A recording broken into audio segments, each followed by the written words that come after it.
Shpesher shohim në fjalën e Perëndis në Dhjatën e Vjetër, populli deshi të fliste me Perëndin. U pastruan, u bën gati që të shkonin të takonin Perëndin, motra dhe vëllezër, aleluja. Por kur Perëndia filloi të fliste me ta, ata u tmerruan dhe u larguan. Nuk mundej, motra, vëllezër, aleluja, që njeriu të ishte në prani të Perëndis. Dhe i thanë Mojsiut, por ti me te, dhe çdo gjë që të thot ai, ne do ta bëjmë. Ky ishte Zoti, motra dhe vëllezër, aleluja. Dhe dashuria e Perëndisë ishte kaq e madhe për njeriu, sa erdhi në shëmbëltyrë mishi. U vesh, motra dhe vëllezër, si njeri, që ne të mund t'i afrohemi, që ne të mos kemi frikë, motra dhe vëllezër, aleluja, që ne të flasim me te, e falenderojmë Perëndin. Erdhi dhe na u çfaq të gjithëve. Kush ishte, motra dhe vëllezër, aleluja? Ishte një njeri i lindur prej 40 vjetësh, motra dhe vëllezër, aleluja, i verbër. Dhe dishepujt që ishin me Jezus Krishtin, kur Jezusi e pa këtë të verbër, direkt i thanë, kush ka më kaptuar?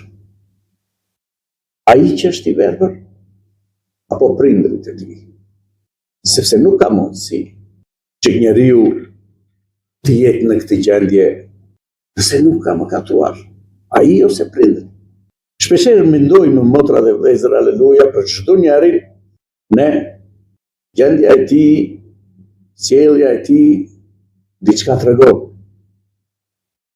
Do ketë më kaptuar se s'bën, motra, aleluja. Dhe bëhemi gjykatës të njëri tjetrit. Por përgjigjja e Zotit, motra dhe vëllezër, aleluja, për dishepujt ishte, asaj, as prindrit e tij nuk kanë më kaptuar. Por çdo gjë është për të marrë lavdi Perëndia. Kini kujdes, thot Zoti, mos u bëni gjykatës, sepse asnjëri nga ne nuk e di planin e Perëndisë. Për çdo njeri, Zoti që e ka thirrur, ka një plan, vëllezër. Dhe plani i Zotit është një plan shumë i mirë. Mjafton që ne t'i bindemi, motra dhe vëllezër, aleluja, fjalës të Perëndisë, dhe të qëndrojmë të shohim realizimin e këtij plani të Perëndisë. Mund të mos shohim, motra dhe vëllezër, aleluja, sepse Zoti vetë thot, mendimet e mia janë shumë lartë mendimeve tuaja.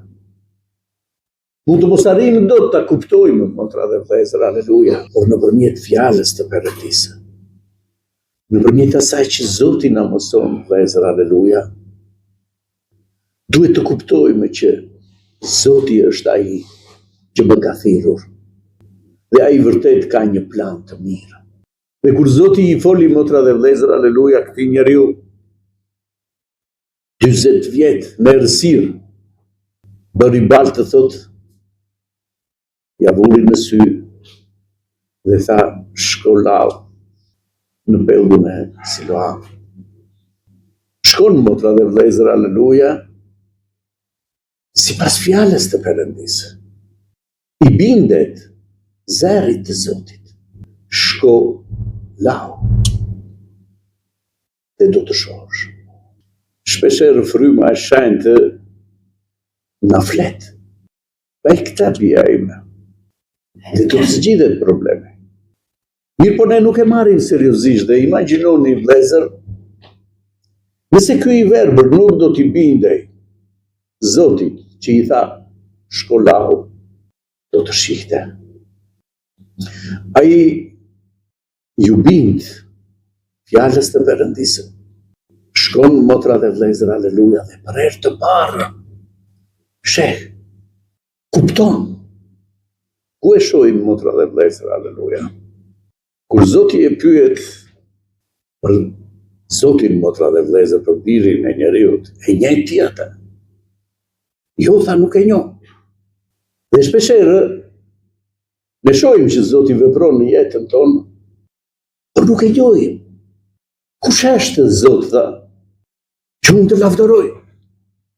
Dhe Zoti i thotë, ai që po të flet. Është kaq pranë, motra dhe vëllezër, aleluja. Por jo si zjarr, por jo i frikshëm, por me dashuri. Është kaq pranë teje, kaq pranë meje.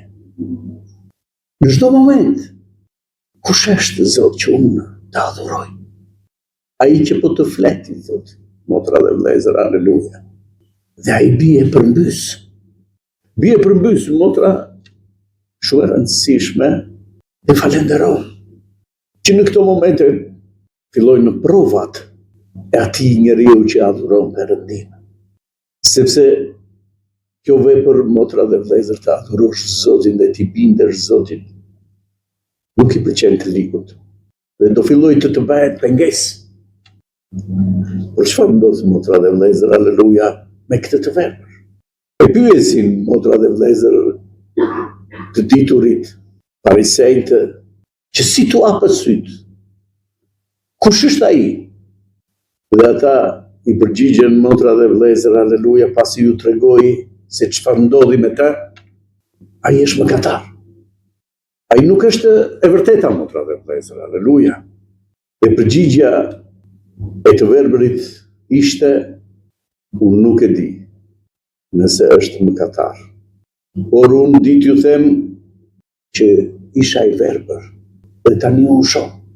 Çfarë do lloj gjë, motra dhe vëllezër, aleluja, do vi i ligu dhe do të flasë, që ti sje aty ku duhet, është apo s'është e vërtetë, që jam në të vërtetën, çfarë po bëj në jetën time, por ky i verbër, motra dhe vëllezër, aleluja, i la pa fjalë ata që njihnin shkrimet, që flisnin për Perëndinë, motra dhe vëllezër, aleluja, asnjëri nuk u përgjigj. Unë isha i verbër dhe tani shoh. Çfarë përgjigje, motra dhe vëllezër, do të mund t'i jepni këtij të verbër? Zoti erdhi në jetën tënde, motra ime, vllai im, aleluja, dhe ndryshoi jeta jote. Ti nuk ishe kështu si je tani. Kur Zoti t'u shfaq dhe Zoti të foli.